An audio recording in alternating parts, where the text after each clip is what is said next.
growing lotus is maybe easier than you might think, but there are 5 key things that you need to know to get big, beautiful flowers that bloom again and again. Like any plant, lotus likes to have the best location, the most appropriate location, and this is an area that's going to get 6 to 8 hours or more of sunshine in the day. Up on our porch here, we get a lot of sunshine, so the lotus up here is in the right place. And having a bit of shelter from the wind is also good. We get some good storms coming through, and you can imagine if the lotus are in a place where they cop a lot of wind, they're going to have some problems. It's going to blow the leaves around and the stems around, and this can result in damaged leaves, damaged stems, and even damaged roots. So a nice calm place away from strong wind in the sunlight is going to help your plant produce stronger stems, bigger leaves, and more beautiful blooms. And at Searing Homestay, we have got lotus in other places as well, in our nursery area and in our pond, and I'm sure we'll continue to expand more and more. As we do, we're always happy to talk about what we know and share what we know. Pansar loves talking to our customers, our guests here at the homestay, about our lotus and about our cactus, our adenium and everything else. And we're also looking at developing some program where you can come and stay and learn about lotus, and if you're interested, even get your hands dirty. So stay tuned for that. And the second thing about lotus is, like I've said, you don't need a pond. We've got these ones here growing in a pot, but we also have some growing in a pond and in other containers. You can even grow them in quite a small container if you've got a tiny garden. But if you have got a pond or a bigger pot to put them in, the plants are going to develop more. They've got more space, the roots have got more space to spread out, the leaves are going to be bigger, the flowers are going to be bigger, the whole plant's going to be happier and stronger. If you're growing them in pots, yeah, it takes a little bit more care, it takes a little bit more time to trim the roots and trim the leaves out so that they don't get overcrowded so quickly. They will still produce beautiful flowers and abundant flowers, just might be a little bit smaller than you'd get if you had a big pond. But if that's the space that you've got and you like lotus, this is the right way to do it.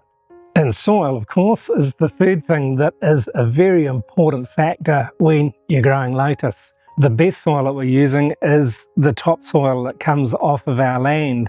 We're choosing soil that hasn't got too much organic matter and is a bit sticky. It's got a bit of a clay quality to it, but it's not heavy clay. If you're using a heavy clay like this, it's not so good. It's too sticky, it's too fine, and the lotus will struggle to push its roots through this. Potting mix is the opposite. It's too loose, it's too fine, there's too much organic matter in it, too much will float in the water, it's going to make a mess of your pond. So slightly heavy topsoil that you can do a squeeze test on. You can ball it up and hold it together, and it's not going to fall apart in your hand like trying to ball up potting mix or sand. Any soil with too much sand in it is not good for lotus because it just falls apart too easily. So a good topsoil that's a bit sticky is going to keep the roots well anchored and safe. And if you're planting lotus in a pot, you can layer this. You can put some compost in the bottom and then some of your good clayish soil, and then top it up with water. And of course, adding the compost is very important. This is the fourth thing that I want to share with you about how to add good nutrient for your lotus to feed on, because they're heavy feeders, they like a good feed. And the way we're doing it here, Pansar makes compost balls, sometimes with mud, sometimes with newspaper. It's much easier to wrap them in paper. We've only got some newspaper at the moment. If it's newspaper without print, that's even better. And so you can make little pockets with the newspaper and put a handful of compost in and then roll it into a ball. And these balls can be placed into the mud, not too close to the roots, but not too far away, just around the edges of your pot or your pond. And this provides a good, slow release nutrient to your lotus plants. You'll know if your lotus plants are going to need a little bit more additional feeding because the leaves will pale off, and during the growing season, during the flowering season, you'll get fewer flowers. And if there's not enough flowers, it might be that you're not feeding your lotus plants enough.